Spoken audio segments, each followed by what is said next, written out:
Greetings, surfers of the interweb, I'm Parax11, review of the good, the bad, and the underrated. Sorry for the long hiatus, uni and technical difficulties kind of got in the way. My review of the first Captain America is coming along, but for now, I think it's better to celebrate the month of Spooktober, the 10th anniversary of one of my favourite childhood shows, and also to increase my hype for the upcoming season. By reviewing 2 episodes of Star Wars The Clone Wars that barely missed my best list. It's clear by this point that I absolutely love The Clone Wars. I've dedicated technically 5 videos to it, including one of my first Halloween videos, and even a lot of my video on my least favourite episodes was talking about how they spun off from or led to great ones. It's only natural that a mature show that constantly dealt with dark topics would do horror well, so its take on zombies turned out amazingly creepily. But since it did overarching stories so well, it means I'll have a little bit to recap.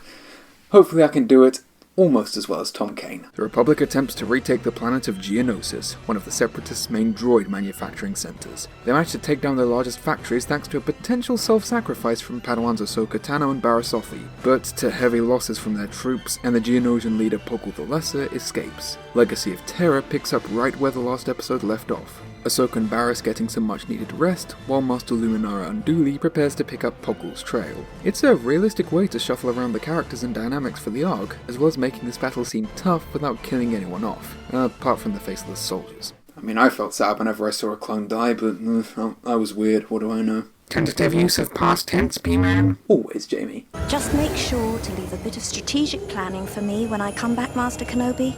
I'd hate to feel left out. Sometimes I don't get Jedi. Still, it's interesting to see a mix of recklessness and rationality in Luminara going alone. Obi-Wan notes that they already have multiple search parties out, but she points out that Poggle is too important to escape, and every little helps. Meanwhile, with Poggle... We lost one. Lord Poggle says leave it.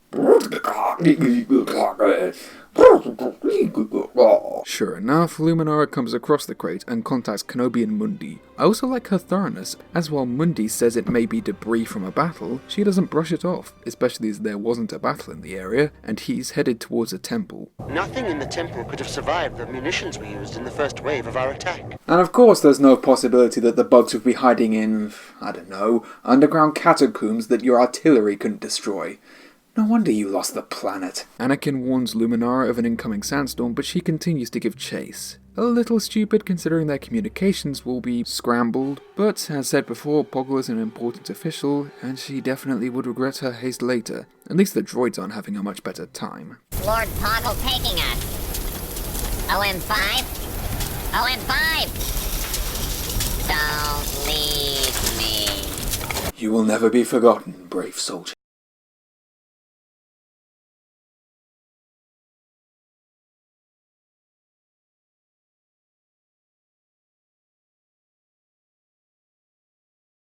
Center, Anakin's worried about Luminara's lack of contact. Let's not start worrying yet.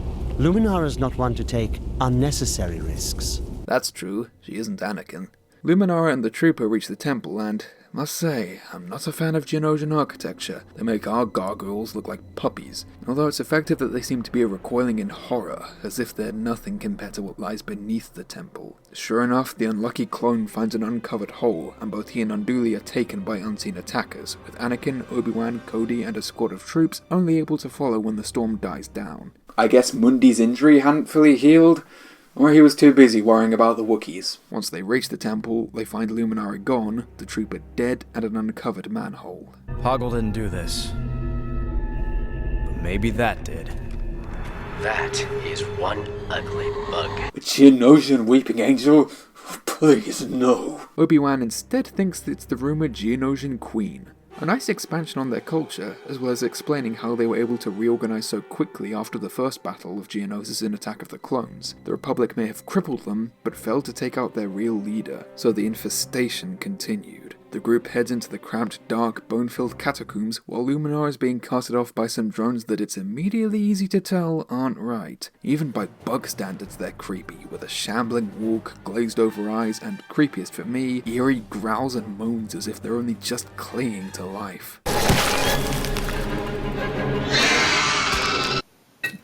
Luminara calls the group to tell them to fall back, but since they're the good guys and the episode's only half over, they follow and are quickly surrounded by the zombies.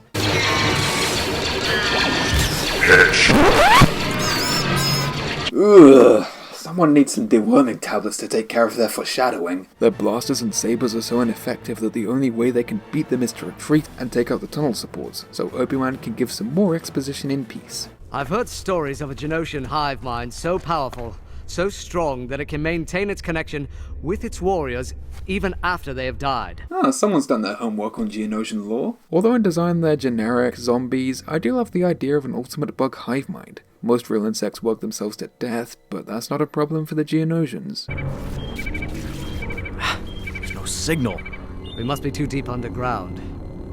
You two, head back to the surface and contact General Mundy. Really, Kenobi? I mean, you're not that far in, but after you were surrounded so quickly, you'd think splitting up would be the last choice. Sure enough, the troopers don't live long to regret their orders.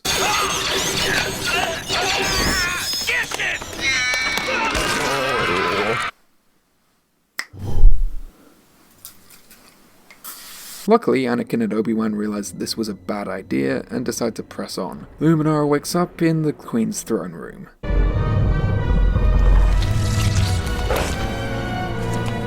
Ugh, I think Sev put it best. Just when you think they can't get any more disgusting. The group soon come across the Queen.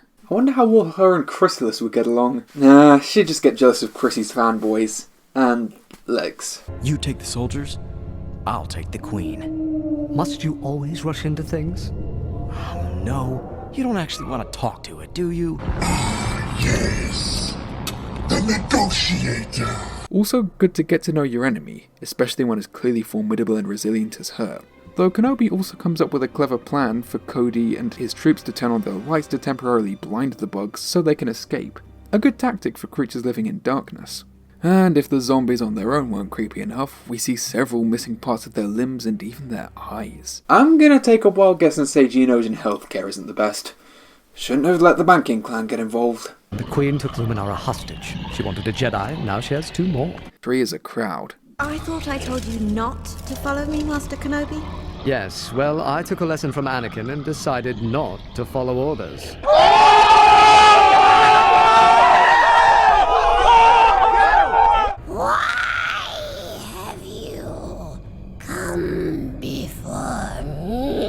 God bless you, D. Bradley Baker, and not just for having an amazing vocal range, but also for a very unique royal voice. Instead of sounding regal and commanding like you'd expect from a ruler, Queen Karina's voice is shrill and sickly. It's creepy as hell, but also sounds as if her life and reign has extended far beyond what's right or natural, similar to her undead hive. You shall release the Jedi Luminara and submit to Republic law.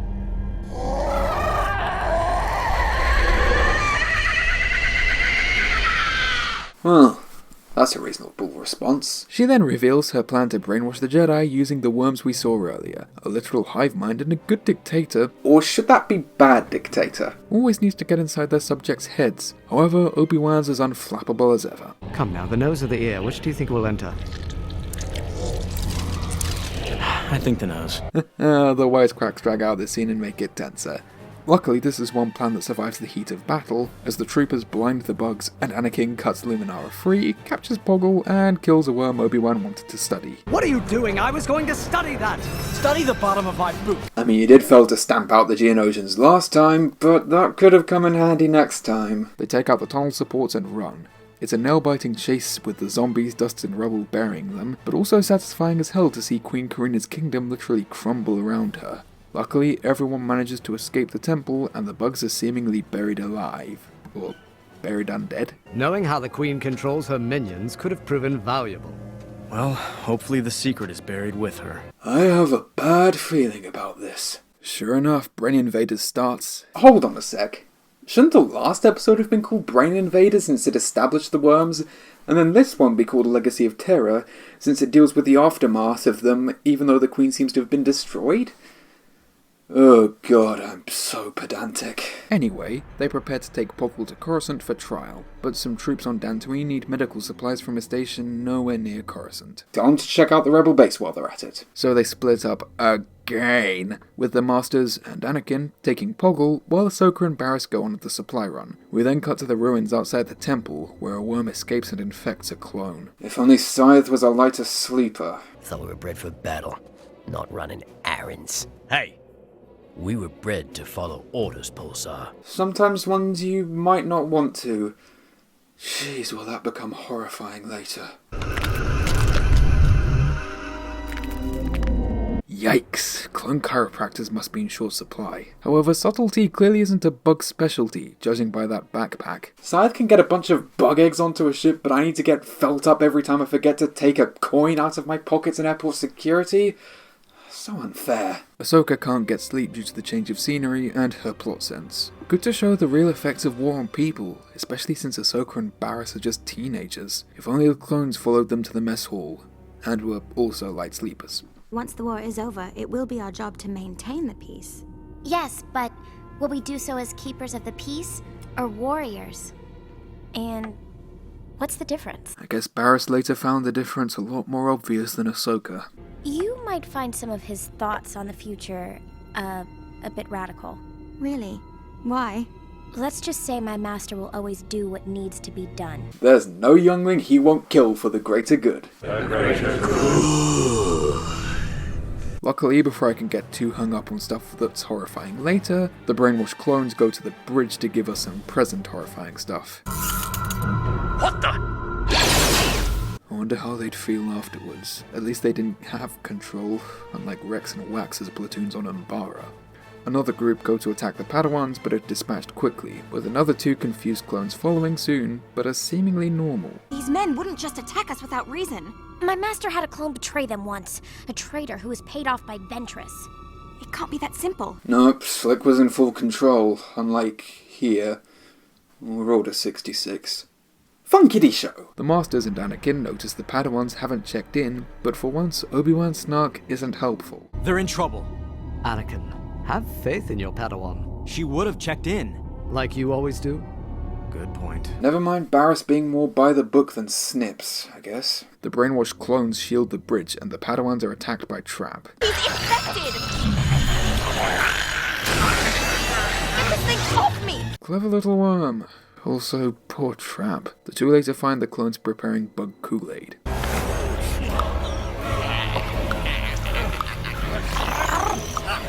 I guess the clones are just as good as creature voices as their voice actor. Makes sense. They're soon found out, but manage to escape with the power of Force flippy jumps. This time without killing any of the clones, but yet again, they split up, for Barriss to shut down the ship, and Ahsoka to contact help. I don't know, Barriss. I think we should stay together.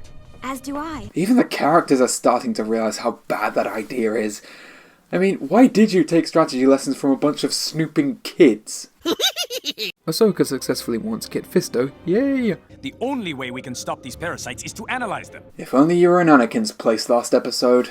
Love you, Fisto. Sadly, Barriss runs into a bit more trouble. If there's one thing we clones know, it's how to stop a Jedi. You don't know the half of it, mate. Ahsoka gets through to Anakin and Rex, so the former goes to have a chat with Poggle. Ah, no! Barriss, no! I'm your friend! Barriss, snap! Out of it! I can't believe I used to ship you two. Luckily, Ahsoka's unorthodox fighting manages to overcome her friend, as Anakin goes to interrogate Poggle to learn how to stop the worms. As if the writing didn't have enough eerie foreshadowing without this soundtrack. Damn you, Kaina! You will answer my questions. Your feeble Jedi mind tricks do not work on Geonosians. Mind tricks? I don't need mind tricks to get you to talk.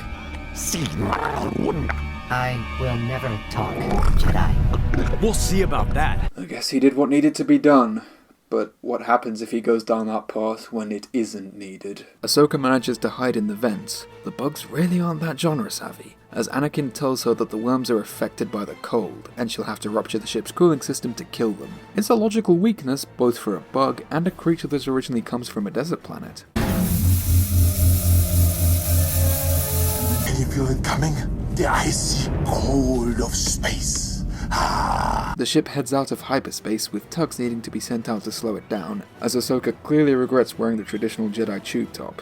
I wonder if that's why she covered up a bit more after the next season. She reaches the bridge, only for Barriss to interrupt her before she can slow the ship down.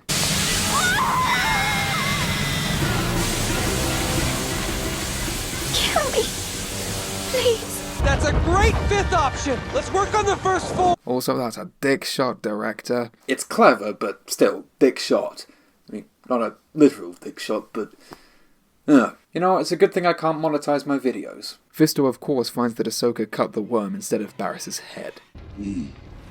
Hello, Master Fisto. We're ready to pick up the supplies. We'll take care of that. Aw, love you, Rusted Jedi. She wakes up to find Anakin by her bedside, with Barriss also recovering and her troops okay. She wanted me to kill her. She told me... But you couldn't do it. No. No, I couldn't. But should I have? Sparing Barriss may have been the right choice for the moment, but given how many lives she killed when bombing the Jedi Temple, not to mention framing Ahsoka and setting off events that would lead her to leaving the Jedi, maybe in the long run, it would have been better to kill her then. And as this episode shows, there's no horrifying like horrifying in hindsight.